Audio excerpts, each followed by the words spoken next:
All right, what's up, guys, and welcome to, I guess, number 7? Episode 7? I don't know. I don't know if I really should keep track of episodes, but in any case, I think this is like the 7th Sunday Talk and Drive. So, it's actually kind of not really sure if I was going to do one of these today, but I figured, I don't really have any kind of centralized topic, but figured I would sort of talk a little bit about last week, since it was pretty busy in terms of like car-related stuff. Pretty interesting too. Maybe some stuff that you guys might be interested in for anybody who's watching these. So I guess we'll go back to not last Sunday, I guess the Sunday before Father's Day. So we went to the Lancaster Supercar Cruise. That's a new house. That's interesting. It's wildly out of place there. The design, anyway. So went to Lancaster Supercar Cruise up in Lancaster, PA. Really good time. It was our second time going, and I think it was their like 5th or 6th one or whatever.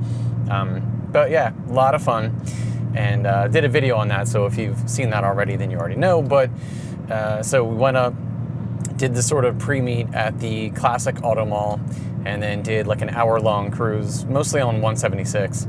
And then met up at I guess it was a park. It looks almost like an airfield, but, and then kind of had a more sort of public viewing showing, like car show. So a lot of fun. Those guys, 80K Automotive, those guys that Alex and his team put on a really good show. It's a really good time. It benefits the Lancaster Food Hub, I believe.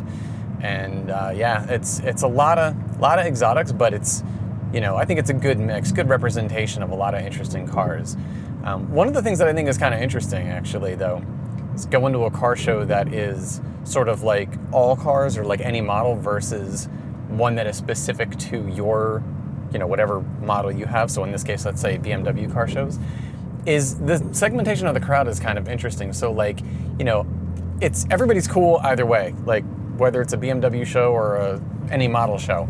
Like, it's just a bunch of, car people hanging out, having a good time, checking out some cars and talking and everything. But I do find it kind of funny, like the vibe is a little bit like you tend to, it feels like you tend to see like, the cluster a little bit. So if you catch a pocket of, again, in this case, BMWs, it's like they're all kind of hanging out, or like, the Lamborghini guys or the Ferrari people or whatever. So it's just kind of, it's not like siloed, but it is kind of interesting, as opposed to when you go to like an all BMW show and it feels a little bit more communal for some reason. I mean, I guess it's not odd or, weird or anything. It's just, I don't know, it's just kind of an interesting observation. But in any case, so yeah. Yeah, really good time at that show, and the cruise was a lot of fun. Like it's so funny because like it doesn't seem like it's going to be that long, and then you're like, wow, I've been driving for like an hour at ridiculous highway speeds because we're all supposed to obey the traffic limit laws and everything, and meanwhile you just have this cruise and it's it's not chaos, but it's fun. In any case, yeah. So if anybody is within a reasonable distance of that, highly recommend checking that out next year. So again, it's a really good time, and you get a lot of good mix of cars. This year we had a nice little JDM showing, had a Mark IV Supra there, had an R32, which was very nicely built. And then once we got to the main car show venue, like the park, an R34 showed up. Very beautiful car. But yeah, again, really good mix of stuff. Again, mostly exotics, mostly European.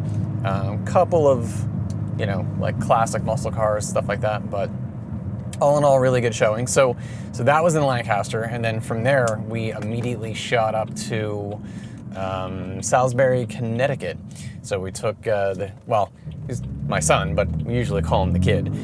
Took the kid to Barber Racing School for a 3-day racing school up at Lime Rock Park in Connecticut. That was awesome. So it was all for him, was all about him. I will say though, as an observer for the 3 days that he was there, highly regret not also driving. So there was actually a lot of parent-child groups there, and most of them were all drivers. There was one other guy that I spent most of the 3 days bullshitting with.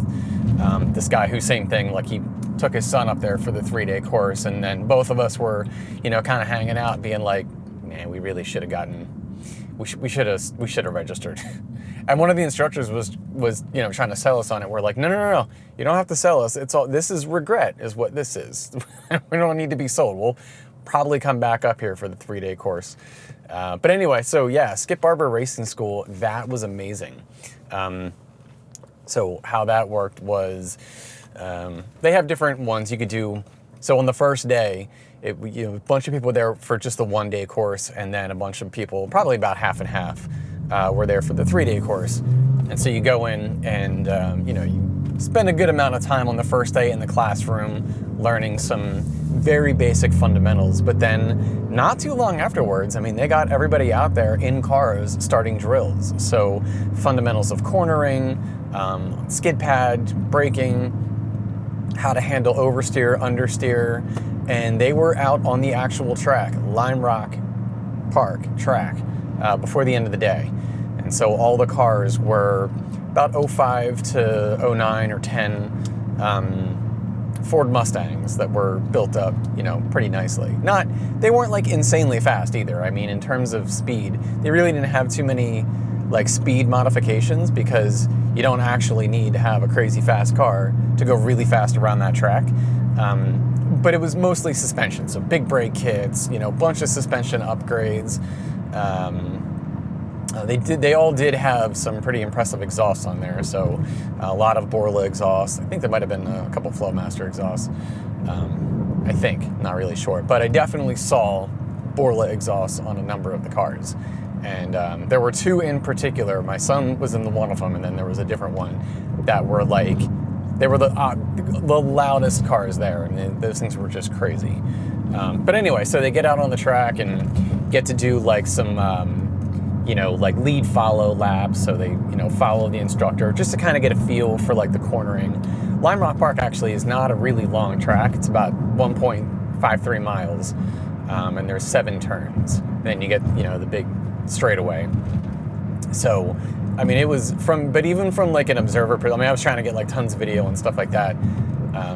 Might put a little something out, at least maybe a short or something, because it was very cool. But, so I was trying to get a whole bunch of video and stuff like that. But, it was kind of lost where I was in that. But anyway, it was a lot of fun.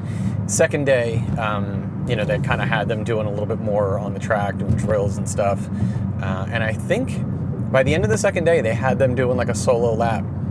They would stop them at the end of every lap. So they would go, like, there would be like a team at the stop box that would, let one car go. They would do a full lap. And then after they got to a certain point out, they'd let the next car go and stuff like that. And then day 3 was learning how to pass. And that was interesting. And then at the end of the day, it was open lap racing. So they had all the cars on the track so I should back up a little bit. They had them in separating groups. So on the first day, when you had the 1-day people mixed in with the 3-day people, we had 4 different groups. But then on the second and third day, it was just, black team, red team. And so while one team was out on the track, the other team would be observing. And so you got to go to different like flag posts with an instructor. And so they would like, the team that was racing would go around and do their thing. And then the instructor would sit with the team, the other team, and kind of point out like, you see how I came around that turn? You want to do this instead, or somebody did something right, be like, how they did that was, really well done, so on and so forth. So, I will give them credit. It was constant learning. Right, so there was no point in time where anybody was just kind of sitting around bored, waiting for the next, waiting for their turn to go do something. When they had all of the teams together, because they have the track broken up in different areas. Again, they have like the FCP proving grounds, FCP Euro proving grounds. So that's where like they were doing like some of the fundamentals of corner training and stuff like that. So everybody was at some part of the track doing something, which was really cool. But on that last day, that was wild, the open lap racing. And it was just like, you knew what zones were safe to pass. There was no rev limit, so every day, or RPM limit. So every day, for every exercise, they would set an RPM limit. Now, not a speed limit, but just an RPM limit. Like you couldn't, like in the very first ones, you couldn't go above 3,000 RPM. Not like there wasn't any kind of a limiter or anything. It was just like hey, student, don't go above 3,000 RPM. And they were constantly, like, everything was being monitored by, officials and instructors and stuff like that at different posts and stuff, watching and kind of a thing. So you always had like an eyes-on sort of situation where, somebody was kind of looking out for what you were doing and could give you like feedback either in an ear monitor in your helmet or at the end of a lap or end of a session or something like that. You would have multiple instructors that you would sit down with, and they would go through like, okay, on this lap you did this, here's what I want to see next time, stuff like that. So it was really, really good feedback, not like, somebody who's like, messing around on their phone as you're, doing laps at 60 miles an hour around a turn, being like, that was good, do another one. No, it was really, really like precise, detailed feedback on stuff that you were doing right and wrong. So it wasn't just criticism. They could point out like exactly what turn was like really well executed versus which one that you needed to do. So yeah, I mean, it was a fantastic experience. I would highly recommend it. I definitely plan to do it at some point. So now that my son's done the 3-day course, he can go back and do the 2-day advanced course. So I was like, and actually on the last day that we were there was a group that was there for the 2 days. So their 2-day was Wednesday, Thursday. It didn't conflict or anything because, again, they section off the track for different groups that do different things at different times. So again, very well organized. And I mean, it was like militant scheduling. Like the instructors all had like watches that they would set timers on. So they knew that like, okay, for this classroom section, we'll talk about this for X amount of time or go through this. And they would leave room for, questions and stuff. But yeah, they were very much on schedule. When you went to go, get in the cars, like the person getting out of the car would assist the next person getting in the car. Instructors would all go around, make sure that you were like, secured. Most of the cars had like, harnesses and stuff. So yeah, I mean, all of them had harnesses, but I think they were different depending on the car. But anyway, so you would have instructors go through and make sure that you were like secured and everything. So yeah, really well organized, detailed time limit. And the instructors were just cool. That was the other thing. Like the guy that was like our main instructor. I say our, like, again, I didn't race, but I was there with him, doing like for most of the instruction and stuff. So the guy who was the main instructor, I would say, this dude Ken, super nice guy, just like really chill. He had like this really interesting, like kind of very calm, just very friendly but relaxed kind of approach to teaching and instructing. And it wasn't like ridiculously energetic, humor when necessary, but very much all business. But again, just like super friendly. And all the instructors kind of had their own personality quirks. The dude who was directing us in and the guy who was mainly at the main flag station was a retired cop from Brooklyn or the Bronx. And that guy was awesome. He was like, he was the guy who would always tell you, like, look, we're not looking, like, Penske already left yesterday.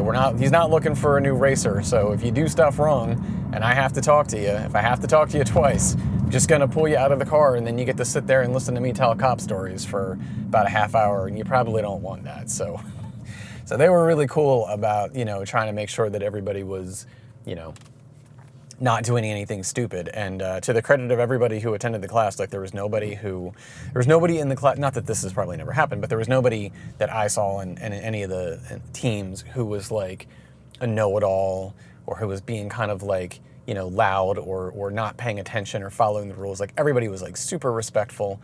And there were guys there with varying degrees of racing experience, but maybe in like something else, and they kind of wanted to do this to maybe expand, what they know or what they know how to do, or just sort of refine their skill a little bit or something like that. So everybody was really friendly, really cool, and it could not have been a better experience, I thought. There were no incidences, nobody, like crashed out or did anything crazy. So yeah, it was a lot of fun. So yeah, it's if you're into that kind of thing, if you're into racing school, I mean, I don't know all the different racing schools out there to compare, contrast, or whatever, but I can say that the Skip Barber 3-day racing school, or even the 1-day one, doesn't matter, but the Skip Barber Racing School, it's a really well put together team of people.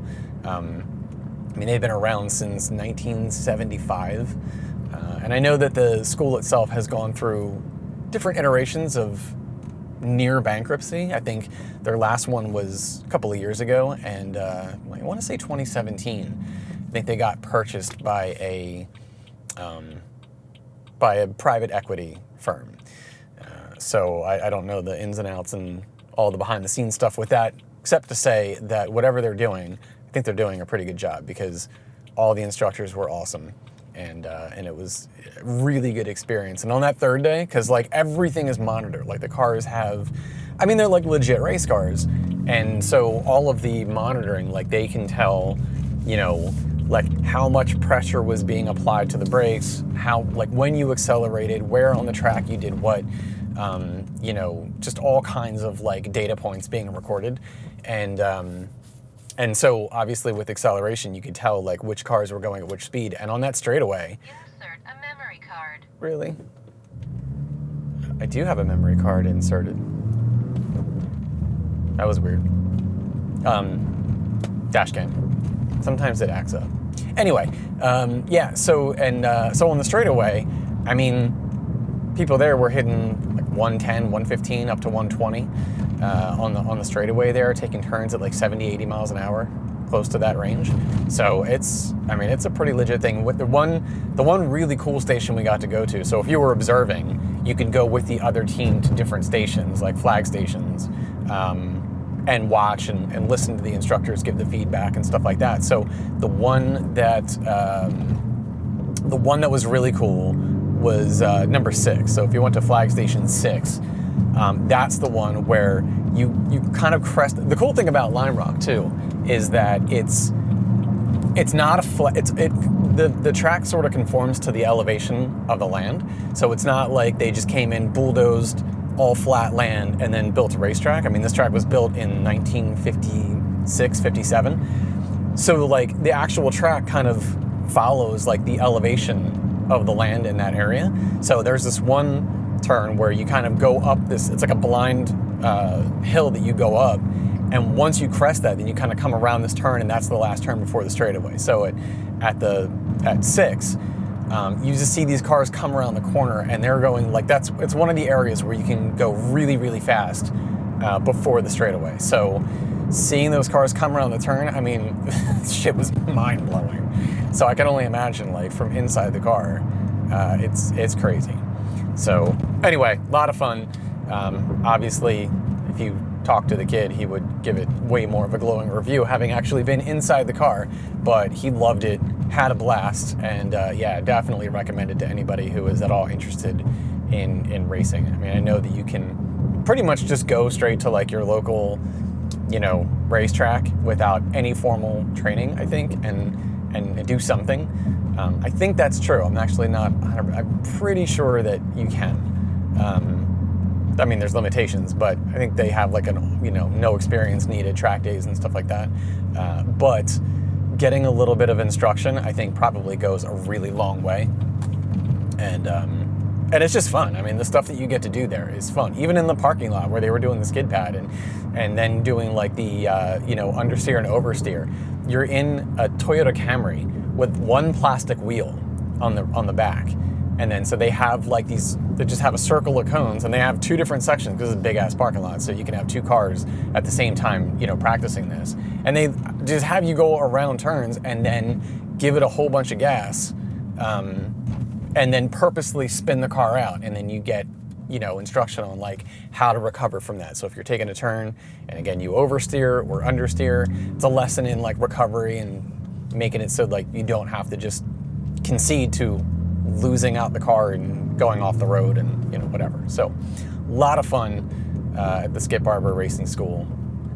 And then so from there it was a quick stop home on Thursday, and then on Friday it was down to the BMW CCA mix event. So Friday night we went to South Carolina for this I think it was called the Mix Enthusiast event. So and this is another video that I have in queue it's almost done, not out yet, but It was, M cars, I cars, and X cars, but it was really open for everything, but like that was kind of like the focus, I guess. It was a 3-day event, and it was really cool. We only got to really sort of partake in the first day because we were only there for Saturday, but yeah, you could, I think they had like performance, you can go to the performance testing center and drive a lot of the brand new BMW models. They had a couple of different rallies and cruises. Saturday was the caffeine and gasoline. It's weird to, I don't know, we'll use it to cars and coffee, but yeah, caffeine and gasoline. And that was like sort of the big main car show at the BMW CCA headquarters in Greer, South Carolina. A lot of really, really, really beautiful cars there. So all kinds of, different models, but a lot of nice stuff. And they had a bunch of vendors there. Akrapovich was there with their insanely beautiful, I forget the actual color, but they had a purple M5 there that was beautiful. They had a racing team that was there and some other stuff. So really cool event. And then there was like, you had like a museum tour. There was like another rally that day. They had a barbecue that night, which we signed up to, but we didn't get to go to. And then Sunday was a couple of other things, but we actually ended up heading out Saturday night because it was just a long week at that point, and we were just kind of ready to get home. So, but it was definitely worth doing. And I don't know if it's like an annual thing, because I just literally became a BMW. I'd meant to sign up to the BMW CCA to get a membership, but I got an email or some notification of this event back in May or something. And the only way you could sign up for it is if you were a CCA member. So with that, it was like, all right, well, that's a pretty good excuse to just go ahead. So signed up for a BMW CCA membership and got some tickets, and we were kind of on our way. So yeah, it was a pretty insane week from Lancaster to Connecticut to South Carolina, but it was a lot of fun. And the kid is going off to college at the end of August, so I'm gonna kind of be temporarily losing my car buddy. So we're just trying to pack in, all the car events. I mean, last year we did a bunch of stuff too, but we were really trying to pack in a bunch of stuff for the summer. And so that was a pretty busy week. We have the Keys Auto Show coming up. I think that's next weekend, the 9th. So we're going to go to that at Atco Speedway in New Jersey. And there's probably a couple of other ones. We already have tickets for Impact. So Impact is on the 19th. So that's up in the Poconos. Looking forward to that. I don't know what happened last. There was some reason why we didn't go last year, when we missed it. Really wanted to go, but didn't get the chance. But yeah, so looking forward to that in a couple of weeks. Well, when is it? Mid-August. So actually, and that's the last event before he heads out to college. So that'll be kind of like our car event send-off. But there's a couple of other ones that maybe after that I'll undoubtedly drag my wife to, who is very cool about going to car shows and car events. But usually I let her, sit them out while just me and the kid go. But yeah, anyway, so good series of events, good stuff to get into. Plenty of other car shows coming up in the next couple of weeks. So looking forward to it all. And this video really I wanted to talk about this stuff anyway, but part of this is also procrastination because I have to edit the Valvetronic exhaust video. So I have just an insane amount of footage to go through for the Valvetronic video. If you don't know what I'm talking about, I'd mentioned it before, but we just installed the Valvetronic Designs, their new exhaust system. It is the equal length valved sport exhaust for my F80 here. And major thanks to the kid for his help on that, because without it, I'd probably still be under the car, dicking around trying to get this thing in. It wasn't really that difficult actually, but man, if you've ever done an exhaust just with a car on jack stands, it is immensely beneficial to have some help. And so yeah, he was instrumental in that. He took apart the old exhaust all on his own while I just sat back and filmed and did nothing. So, but he took apart the old exhaust and then we put the new one in, and yeah, super helpful if you have someone to help you out with that. But yeah, so we did that on the past couple of days. Well, we got started late on the one day to taking off the exhaust, so that was really all we did the first day. Then got the exhaust on, and then yesterday we did a bunch of sound clips. So now it's all that footage to go through, which shouldn't really be that bad, but man, it's like sometimes, I don't know, editing is a weird thing. Like sometimes I think filming is better, sometimes I think editing is better, but whenever there's like a mountain of footage that you have to go through, that's just where like, and it's a terrible habit, but that's where like the procrastination really kind of kicks in, where I'm like, you know what, I'll do it later. But if in an attempt to try to, keep a steady supply of an even pace of releasing videos and stuff like that, probably better to get it done sooner than later. But in any case, that video is coming out hopefully tomorrow. Tomorrow or Wednesday at the latest, because Tuesday is 4th of July. But yeah, so that's I'm hoping that we did a better job than on the first one. I don't think we did a bad video on the first exhaust, but it was still pretty early in doing YouTube videos at the time. I mean, it still is, because it's only been about a year. Well, it's coming up on a year and a half, so it hasn't been too short of a time. But anyway, it was kind of early in the YouTube channel cycle, putting out videos and doing mods. Like, I'd never done an exhaust before, so I don't think we did a bad job, but going through all of it at the time, I thought, we could probably do better. Not that I had really planned on doing another exhaust and having the opportunity to do better, but clearly it presented itself. And so this time around, I really tried to, add more cameras. We had this camera, we had the camcorder, had the GoPro, had my phone. So try to get multiple angles, get some good up-close shots for anybody who is, really it was just for the installation, the taking apart the old exhaust and putting on the new one.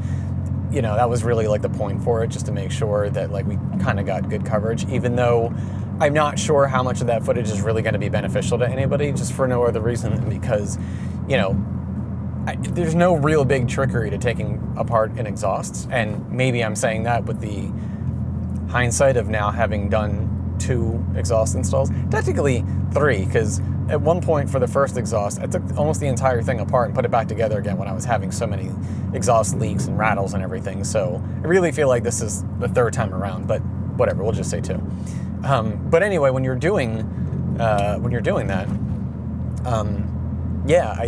I don't know that there's anything that is really, that would be confusing or that you would need instruction on. But again, I just kind of figured it helps to kind of maybe, it's not so much like the going through the exhaust on like how to do an installation or how to take something apart. Again, because I don't really consider my videos to be like DIY stuff so much as it is like instructional DIY. Of course, it's all DIY, but not like instructional, like how-to stuff. More so, the goal is to sort of give a heads up to other people who were maybe not super well versed at doing their own installations, and kind of just give a heads up, like, here's where you might run into an issue, here's where something might not be so obvious.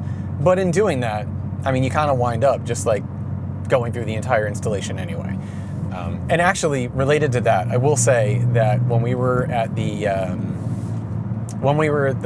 mix event in South Carolina, so it was kind of cool. I always said that, in terms of being a YouTuber, like, I don't fashion myself as a YouTuber. I don't make money with this. It's just kind of a fun hobby. So I don't really, it seems like, what do you do? I don't get to say YouTuber or anything. Not that that's any kind of a badge of honor, but it's kind of cool. But I always did say that I would officially consider myself at least a part-time YouTuber the first time I ever got recognized in public. And that actually did happen in South Carolina. I was at the BMW museum. Okay, there were actually 2 instances, but only one of them I technically consider to be a true recognition. We were at the BMW museum, and some guy came up and he was like, "Hey man," and like we were already inside, so it's not like he saw the car.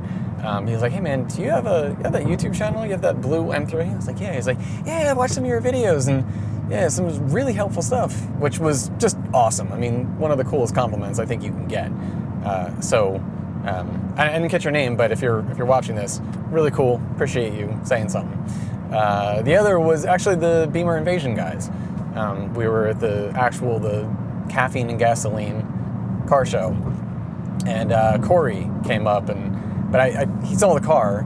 I think that was the first sighting. It was the car, and the Beamer invasion video that I put out was it did insane numbers, especially for the size of my channel, which is like one of those things that I always like wonder how the algorithm works in that way, right? So like right now, I have about 400 subscribers, and videos generally, like I'm thrilled that they get 100 views. Like I think that's insane. And of course, some of them do 500 views, 1,000 views, something like that, which again is just ridiculous to me. However, the Beamer invasion video was like 15,000, 120,000 views, which is mind-blowing. Like just lunacy numbers. Which again, you kind of wonder, like, how did that catch the algorithm in a way? And it wasn't immediate, by the way. It was like we posted it, and I don't know, it was like maybe a couple of days before the numbers really started ticking up. Like I think it was a good 4 days before it actually kind of took off. And man, that first weekend, it was ridiculous. Like you'd refresh after like a couple of minutes and it was like a few more thousand views. And it's like, now I know there's, like insane YouTubers out there. Like I saw this one dude who posted a video 4 days ago and it's got, 3 million views, which is just tough to comprehend. But again, for a very, very, very small channel, for that to happen was pretty awesome. And I'm glad it did, not just for the channel, but, Beamer Invasion, those guys, they all have, good number of followers and stuff on social media, but I think the Beamer Invasion show itself is not that old. I'm pretty sure I saw on Miguel's, which I met him too. We were coming out of the BMW CCA offices where they had like the store inside, and Miguel was just like, Jago M3? I was like, yeah, man. So it was cool meeting him and all those guys. But I'm pretty sure I saw on one of his posts that he said that the whole idea for Invasion was only conceived, 3 years ago? I think it was like 2020 or something like that. So anyway, my point is that even though those guys have, their own pretty good followings on social media and stuff, I think it's awesome that they, that happened to hopefully get more people to know about Invasion so that they can kind of see what's doing out there and go to these events. So, that's awesome. 100 and some odd thousand people. I would definitely hope that results in more awareness of the event. Because again, I had talked about this before, but it is just a really, really well put together event. I've only been to it once, but for that one day out there in Orlando, it was just super well structured. A lot of cool things to go check out. Come on, squirrel. A lot of cool things to check out at the time, and yeah, I'll definitely be going back. Not just because the video did well, but because it was just a lot of fun. It was a lot of fun to go out to Orlando, especially in February. Like having it in Orlando in February is, again, because I ran over a little bump and it wants to let me know there was an event. It wasn't that bad of a bump. Dash cam. But anyway, yeah, having it in February in Orlando is just awesome, because if you live in the Northeast like I do, February sucks ass around here. That is like, it's not even quite the light at the end of the tunnel. Like you still got all of March to get through and most of April before you start seeing nice weather. So having, the opportunity, a good reason to get out to, Sunshine, Florida, in the shitness of winter in the Northeast is very, very cool. So that alone, massive BMW show in 80 some odd degree weather in Florida in February, I'm there all day. So, but anyway, yeah, that was going back to the being recognized thing. That was pretty awesome. So, I kind of don't remember what I was really talking about before the whole YouTube thing and the guy at the museum. But in any case, yeah, this is probably a good time to wrap up then, because at this point I think I'm just kind of droning on. But yeah, so I'm going to go home, force myself to go through all of this Valvetronic exhaust footage. I've now officially spent probably about 2 days with the exhaust on, and I'm liking it. I'm really liking it. It's, for me, I know I've talked before, okay, fine, we'll talk a little bit more. I know I talked before about, wanting like this super loud exhaust, something like that. You know what, I kind of actually don't. It's more about the tone. Of course I want it to be loud. I like a loud exhaust. Who doesn't? But, you know, I kind of was looking more for like the right tone, the refinement of the tone, and like, is this the absolute best exhaust that you can get for the F80? I don't know. I haven't heard every exhaust there is, but I do think it is a very good sounding exhaust. And so far, I'm liking it better than my last setup. I think the last setup, as I compare I'm trying to go too much into it because I'm just doing double duty for what I've already talked about in the Valvetronic exhaust video, but it is definitely I think it's just a more focused, sort of honed in sound for this exhaust, so far that I've noticed. Whereas the old setup was just like scattershot, you know, it was just craziness everywhere, which is not a bad thing, by the way. And I still maintain that the Active Auto Work mid-pipe and Remus combo is a fantastic sounding exhaust. It's just, over some time, I'm just not, it really wasn't the exhaust I wanted on this car. Wanted something a little bit different. And, you know, I also talked about having, you know, sort of that really high revving sounding European performance style exhaust. I don't know that that's it, but for my everyday driving, which is how I've mostly tested this so far, it's super pleasing to listen to. Well, just listen. It is really nice. And it's kind of like, I mean, that's not a bad range, but listening to just like the idle, especially with the valves open, of course, and that sort of stop and go traffic sound, I mean, it is a nice deep grumble to this thing. So again, very happy with it.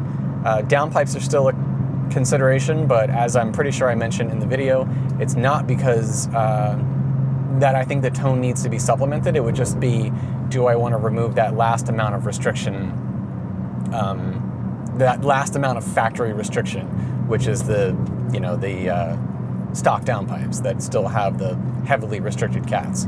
I would definitely do high flow catted downpipes though, because I wouldn't want to do catless and then introduce rasp, and I think at that point it would pretty much be straight piped, and I'm not looking for that. So so I think that the high flow catted downpipes, and again, more for just a little bit more of performance, a little bit more of that, just to get that last point of free flowing, you know, from the very front to the very back, because, you know, did the intakes, charge pipes, now, you know, mid pipes, and all the way back to the exhaust. So the downpipes are the last point of stock restriction. So I think it'd be good to get rid of that. Hopefully it doesn't mess up the sound too much, but I'm pretty sure in the Valvetronic demo video that I saw, I'm pretty sure their F80 that they did the sound clips on and stuff like that, which was pretty exhaustive, worth checking out.